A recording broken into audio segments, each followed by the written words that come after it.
Биыл мифолог ғалымы Серікбол Қондыбайдың туғанына 55 жыл. Соған орай облыс пен республика көлемінде түрлі шаралар ұйымдастыру жоспарға енгізіліпті. Соның алғы шараларының бірі жастармен кездесу. Кездесуде тек ғалым Серікбол Қондыбай туралы сөз болмады. Сонымен қатар оның жеке қасиеттері, өзіндік ерекшеліктер мен адами қасиеттер туралы айтылды.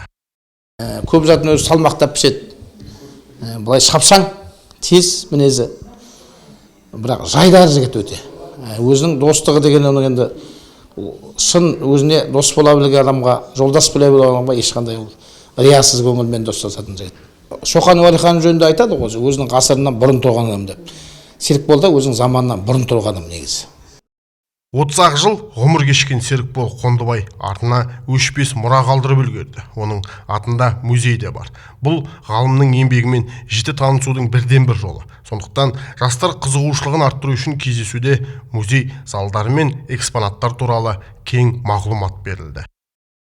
3000-ға жақын экспонат бар. Біз енді экспонаттарды тек Серікболдың өзінің шығармашылығы бойынша, сосын болып отырған осыған дейінгі болған 3 халықаралық конференцияның материалдары жайлап шығып келе жатыр.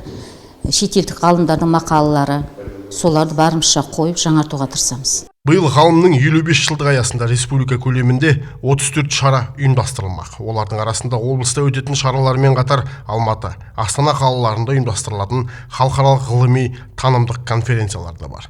Жасұлан Мұқан, Мұқағали Нұрдәулет, Сұңғат Көнебай, Ақтау Ньюс.